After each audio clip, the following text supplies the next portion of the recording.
자, 오늘은 암흑 물질과 암흑 에너지에 대해서 배우는데, 수정 보완된 대폭발 우주론에 대해서 배우겠습니다. 암흑 물질을, 암흑 에너지를 알기 위해서 필요한 내용이기 때문에 보겠습니다. 자, 수정 보완된 대폭발 우주론.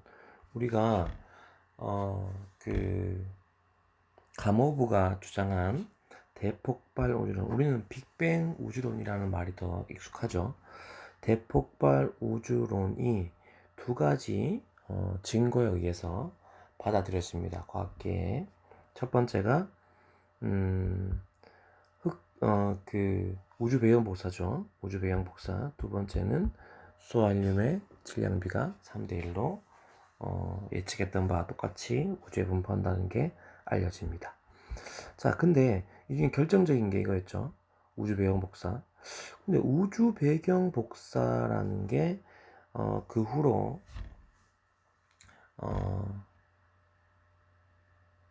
다양한 이제 인공위성을 통해서 잘 관측해 보니까 2.7K 정도라는 것이 알려졌는데, 실제로 소수점 셋째짜리까지 가도 2.74 이상 가도 우주에서 오는 그 우주 배경 복사가 너무나 똑같습니다. 이게 대폭발 우주론을 받아들여지게 된 결정적인 이유이기도 하지만, 어떤 사람들은 의문을 제기합니다. 아니, 어떻게 우주가 팽창해서 이렇게 커졌는데, 이제 우리 이제 지구로 오는 이 우주 배경 복사가, 예를 들어서 요 원에서 9겠죠. 이제 출발한 우주 배경 복사가 지구에 오는데, 반대편에서 오는, 여기서 출발했고 여기서 출발한 이 우주 배경 복사가 2.74 더 작은 자리까지 너무 똑같다. 근데 이렇게 우주가 팽창했으면 이제 아주 빠르게 빛의 속도로 팽창했다고 했는데, 빛의 속도로 팽창을 하기 시작했으면 팽창하는 가운데 이 부분과 이 부분은 빛의 속도로 멀어지기 때문에, 실제로 여기 A라는 데에서 B로 가려면 빛의 속도의 2배는 되어야지 A와 B가 어떤 정보가 갈 텐데, 이렇게 빛의 속도로 멀어진다고 하면 A와 B는 어떠한 방법으로도 빛보다 2배나 빠르기 때문에 서로에게 이제 멀어진 속도가, 그러면 A와 B는 절대 어떠한 방법으로도 정보를 공유할 수가 없는데, 어떻게 이렇게 멀리서 빛보다 더 빨리 멀어진, 양쪽은 이제 빛보다 더 빨리 멀어지는 거겠죠. 한쪽이 빛의 속도로 멀어졌다고 하면, 그러면 여기와 여기가 어떻게 이렇게까지 똑같을 수 있냐? 그거는 정보 교환이 안 되는데 말이 안 된다라는 이야기를 합니다. 희한하죠? 왜냐면 이게 대폭발 우주론의 결정적인 증거이기도 한데, 이 우주 배경 복사가 너무 똑같다라는 것이 이 대폭발 우주론의 한계가 됩니다.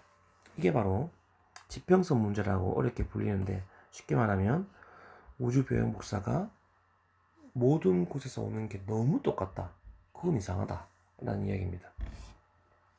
읽어보면 우주 배경 복사가 모든 방향에서 균일하게 관측되는데 밀도가 균일했다는 의미다. 그러나 대폭발 우주론이 광속으로 팽창했다면 우주의 크기는 우주의 지평선 크기가 같다고 설명을 할 수 있는데, 우주의 이게 지평선 우주의 크기라면 반대편에서 오는 이 지점의 정보를 어떠한 방법으로도 빛의 속도보다 더 서로는 이제 빨리 멀어지기 때문에, 너무나 똑같은 이 우주 배경 복사, 즉 이전에 밀도가 너무 똑같다는 것은 균일할 수 없다. 이제 이건 맞지 않다라는 이야기를 합니다. 왜냐하면 빛의 속도로도 이제 정보를 교환하는 것보다 더 멀기 때문에 말이 안 된다는 이야기를 합니다. 그게 바로 어려운 말로 우주의 지평성 문제입니다. 두 번째, 편평도 문제. 관측 결과 우주는 기하학적으로 완벽할 정도로 평평하다. 그러기 위해서는 초기 우주의 에너지 밀도가 임계 밀도, 지금 우리가 이제 예측할 수 있는 이 밀도와 너무나 정확히 일치해야 된다. 그것은 대폭발 우주론으로 설명할 수 없다라는 이야기입니다. 편평성 문제. 이건 이따가 더 정리하겠습니다. 그리고 원시 입자 문제. 예를 들어서 자기 얼굴이 그 얘인데, 자기장 그러면 자기력 그러면 우리가 알고 있는 게 N극과 S극이 있죠. 근데 이제 대폭발 우주론에 의하면 상당히 어려운 내용이기 때문에 간단히 이야기하면 이런 N극과 S극이 아무리 잘게 쪼개도 N극과 S극이 나옵니다. 근데 이것이 자기 홀극 N극만 있고 S극만 있는 자기 홀극이 존재해야 될 것 같은, 이것 말고도 나머지 원십자들이 많은데 그런 입자 존재해야 되는데 발견되지가 않습니다. 한 번도 발견된 적이 없습니다. 지금까지. 물론 요거는 다른 이제 의견도 있지만 일단 원십자들이 전혀 발견 안 된다. 여기 세 가지가 대폭발 우주론의 한계입니다.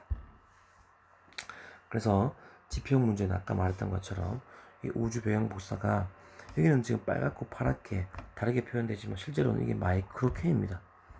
200 마이크로 K, 여기는 마이너스 200 마이크로 K, 즉 마이크로가 10의 마이너스 6승이기 때문에 아주 작은 차이밖에 없죠. 실제로 우리가 소수 셋째, 넷째까지는 아주 똑같다는 말입니다.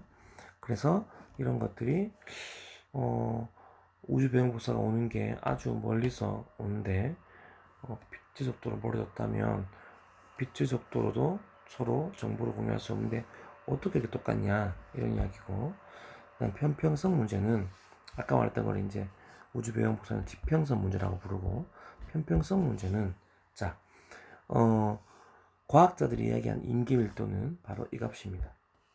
아주 임계 밀도가 0.000001초일 때 우주 밀도입니다. 근데 이것보다 조금 작거나 조금 크면 평평한 우주가 되지 않고, 작은 경우에는 열린 우주가 되어버리고, 그리고 큰 경우는 닫힌 우주가 되어버립니다. 즉 플랫한 게 아니라 열린 우주, 닫힌 우주, 이런 식으로 조금만 차이 나도, 정말 너무 작은 차이죠. 이런 건 말이 안 된다는 이야기하면서 한계를 이야기합니다. 또 원십자가 말했죠. 원십자가 발견된 적이 한 번도 없습니다. 그래서 빅뱅 우주론, 대폭발 우주론이 맞나? 라는 한계점이 세 가지가 이야기됩니다. 그런데 이 사람 이름은 앨런 하비 구스라는 사람이고 과학자고, 구스라고 보통 이야기합니다. 빅뱅 이론, 즉 대폭발 우주론의 등방성, 편평도, 원시입자, 등방성이 아까 전에 이야기했던 지평선입니다. 너무나 이제 똑같다, 등방하다, 이런 이야기죠. 그래서 이런 세 개를 한 번에 해결해 버립니다. 신기하죠? 이렇게 다양한 것들이 있는데 어떻게 한 번에 해결하는지 한번 들어보겠습니다. 급팽창 이론을 이야기합니다. 우리가 지금까지 알고 있던 건 대폭발 우주론이죠. 빅뱅 하지만 갑자기 펑 터지지만 급팽창이 아니라 그냥 대폭발했다는 거고, 그게 속도가 아마 광속 정도였다고 이야기합니다. 하지만 급팽창 이론은 그게 아닙니다. 광속보다 훨씬 더 말도 안 되는 속도로 우주가 급팽창했다는 겁니다. 이제 빅뱅 초기에. 그래서 이 이론은 이제 이 그림이 잘 설명되어 있는데, 예전 모델은 이렇게 팽창하는 거였다면 인플레이션 모델, 급팽창 이론은 갑자기 말도 안 되게 급팽창한 부분이 있고 그 이후로 이렇게 팽창했다는 겁니다. 그래서 인플레이션 전 지평선은 작았다는 이야기가 됩니다. 이거는 이제 구스라는 과학자가 왜 이런 걸 이야기했냐면, 이유는 구스라는 과학자는 힘이 지금은 중력, 양력, 전자기력, 강한 핵력, 이런 것들이 네 가지가 우주의 힘인데 이런 것들이 하나의 힘이었던 적이 있습니다. 이론적으로. 그래서 우리가 실제로 지금 요 세 가지 힘은 하나의 힘이었다는 게 설명되어집니다. 하지만 아직까지 중력과 이 힘들은 한 가지 힘이었다는 것이 밝혀지지 않았지만, 증명되지 않았지만, 이런 힘들이 이제 하나의 다른 힘으로 나뉘어지면서 이 힘들을 하나로 뭉치고 있던 아주 큰 힘이 나누어지면서 뭉칠 때 썼던 힘들이 필요 없기 때문에 이러한 것들이 우주를 급팽창하는 원동력이 되지 않았냐라는 이제 이야기를 하면서 급팽창했다라는 이런 힘들이 이제 필요 없게 되면서 우주를 급팽창시켰다라는 것을 이야기했던 것입니다. 근데 이 급팽창 이론은 금방 설명했던 것처럼 힘의 분리에 의해서 급팽창한 것인데 이런 것이 왜 앞서 이야기했던 대폭발 우주론의 한계, 이 세 가지 한계들을 해결한 것인지 한번 생각해 보겠습니다. 자, 지평선 문제는 너무나 고르단 말이죠. 등방성. 너무나 고르다. 말도 안 되게 고르다. 근데 이게 왜 설명이 이 급팽창 이론으로 설명이 되는 거냐면, 자, 우주가 그 전에 있던 대폭발 우주론으로 우주가 요만한 게 예를 들면 보통 학교만 하다는 이야기입니다. 학교. 예를 들어서 우주가 우리가 이제 주변에 있는 것 중에 범위를 한번 정해보겠습니다. 학교 정도 되는 크기인데 우리 지구에서 관측되어지는 측정되어지는 이런 우주 이제 보이는 우주의 크기가 교실 정도의 크기라고 얘기하면 이게 바로 이제 예를 들어서 대폭발 우주론입니다. 그러면 자, 이 정도 되는 전체 우주에서 이 정도 되는 곳에서 여기와 여기의 두 군데에서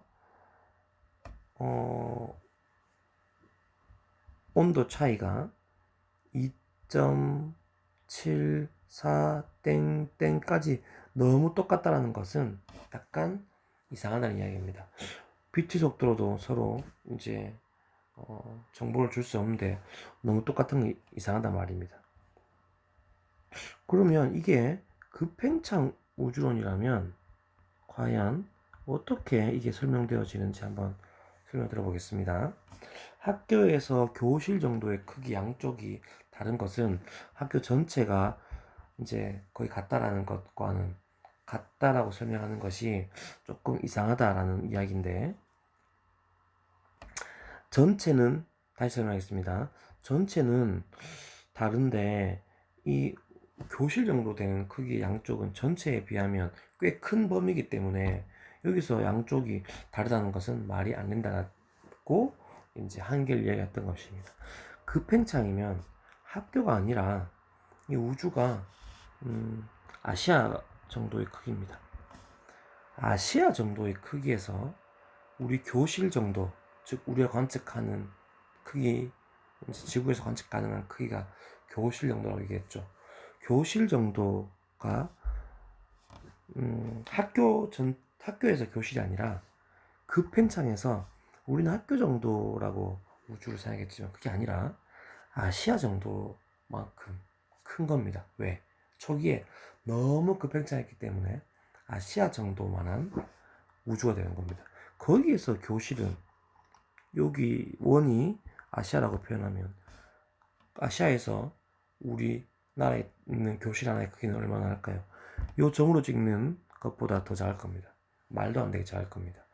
거기에서 양쪽에서 오는 소수 셋째 자리까지의 정확도는 너무나 똑같다는 것은 우주가 아시아만한데 요 작은 아주 말도 안 되게 작은 곳에서의 양쪽 크기가 같다라는 것은 사실 충분히 이렇게 전체 우주에서 너무나 작은 아시아에서 교실 크기만한 곳에서의 양쪽의 온도가 다르다는 것은 크게 문제가 될 게 없다라는 것이 급팽창 우주론으로 우주의 지평선 문제, 우주 배영 구조가 너무 같다라는 문제를 그 정도는 같을 수 있다라는 것으로 해결되어진 겁니다. 급팽창 우주론이 우주의 지평 문제를 해결했죠. 두 번째, 편평성 문제입니다. 너무나 우리가 지금 이제 과학자들이 이야기한 임계 밀도가 조금만 달라도 이렇게 그러니까 우리의 우주가 편평하게 보일 수가 없는데, 이것은 이 한계는 급팽창 이론이 어떻게 해결했는지 보겠습니다. 자, 여기 보면 이제 공률이란 말도 간혹 나오는데, 여기에는 삼각형의 세 각의 합이 180이죠. 우리가 알고 있듯이. 근데 이제 구의 한 면에서 삼각형이 이루어진다면 이 구의 삼각형에서의 세 각의 합은 180도보다 큽니다. 이걸 우리는 닫힌 공률이라 그러고 플러스 0보다 크다고 이야기합니다.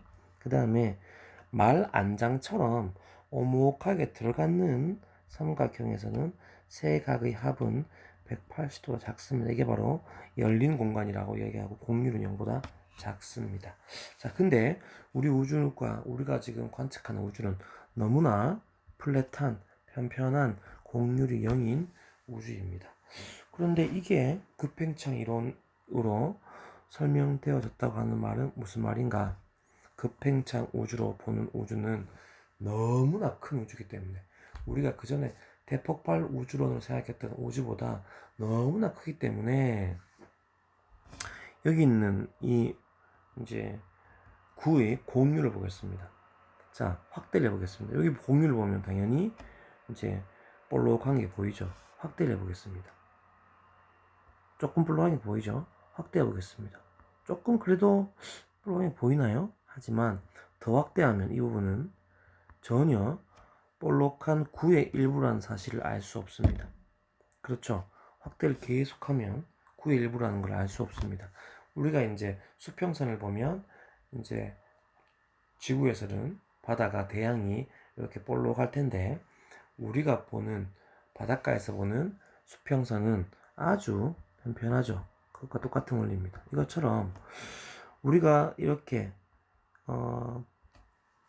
플랫한 우주인지 그리고 열린 우주인지 닫힌 우주인지 판단하는 관측적인 우리가 관측하는 한계가 사실은 이것처럼 너무나 큰 우주이기 때문에 관측했던 값들이 사실은 이 차이가 열렸든 닫혔든 또는 또 편편한 우주이든 구별하기 어렵기 때문에 관측의 한계로 구별할 수 없다. 즉 임계밀도라고 정했던 그 값은 사실은 플랫한 것과 아닌 것의 그 경계가 이제 모호한데 이런 것들을 우리가 구분할 수 없다라는 이야기입니다. 그래서 그냥 대폭발 우주론과는 다르게 갑자기 너무나 많이 팽창했다면 너무나 큰 우주이기 때문에 우리가 관측했던 것들이 이제 이렇게 플랫한지 열려 있는지 닫혀 있는지 구별할 수 없다는 겁니다. 그러면 또 해결돼 버렸죠. 편평성 문제가 급팽창 우주로 해결돼 버렸습니다. 마지막으로 원십자 이제 구분되겠죠. 원십자가 왜 발견 안 되는 것이 급팽창 우주로는 말이 되죠. 앞서 했던 것처럼 너무나 큰 학교 크기만한 우주라고 생각했을 때 우리가 보는 교실 크기에서는 웬만하면 관측돼야 될 것 같죠. 뭐가 있다면 예를 들어서 학교에서 예를 들어서 뭐 작게 누가 불을 피웠다면 연기가 냄새가 교실에서 날 수 있겠죠. 하지만 아시아 크기 정도의 우주일 때 어느 한 곳에서 산불이 크게 났다고 해도 우리 교실만한 관측 가능한 우주에서 우리가 관측 가능한 우주에서 이 산불 났는 아시아에서 산불 난 게 교실 크기에서 냄새가 난다던가 그런 것들이 관측 안 되는 것은 어쩌면 당연한 거죠. 그것처럼 온시 입자가 발견되지 않는 것은 그 팽창한 우주에서 당연한 이야기라는 것으로 이제 구스가 이야기했던 급팽창 우주론이 대폭발 우주론의 한계점 세 가지를 모두 다 해결해 버린 것이 되었습니다. 그래서 지평선 문제, 편평성 문제, 온십자 문제 세 가지 대폭발 우주론의 한계를 급팽창 이론이 다 해결되었다는 것입니다. 자, 그래서 이제 이게 바로 수정된 대폭발 우주론이죠. 어떻게 수정되었나요? 팽창이 초기에 엄청나게 팽창해서 이렇게 지금 관측되는 우주처럼 보인다는 말이죠. 근데 한 가지 더 있습니다. 뭐냐면 가속 팽창입니다. 우주가 아까 말했던 것처럼 대폭발 빵 한 다음에 서로 간에 중력이 있으니까 우리가 이제 하늘 위로 공을 던져 올리면 얘는 올라갔다가 점점점 속도가 줄면서 잠깐 멈추겠죠. 그러다가 다시 떨어지겠죠. 뭐 이런 것처럼 일단 대폭발을 하면 이제 질량을 갖는 입자들이기 때문에 모든 우주를 구성하는 것들이 빵 터지면 서로의 중력 때문에 그 초기의 속도를 점점점 중력 때문에 당기는 인력 때문에 점점점 우주가 빵 급팽창한 다음에 이렇게 팽창 속도가 느려지는 것으로 예상했지만 여기 있는 그림처럼 팡 터진 다음에 점점 느려지는 것이 아니라 한참 후에는 다시 점점 빨라지는 우주라는 것이 또 확인이 됩니다.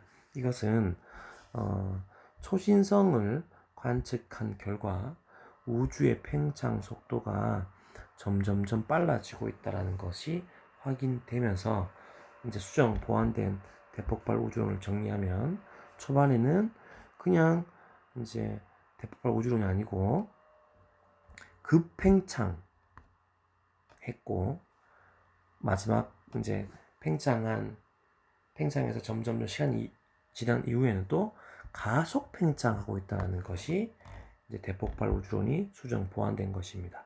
초반에는 급팽창, 그 다음에 나중에는 가속 팽창입니다. 그래서 이제 대폭발 우주론이 빅뱅에서 빵 터져서 점점점 우주가 팽창 속도가 느려지는 것이 아니고 급팽창했고 초기에는 그리고 지금 가속 팽창되어지는 우주라는 것이 수정 보완된 대폭발 우주라는 것입니다. 자, 오늘 내용 여기까지 잘 기억하기 바랍니다.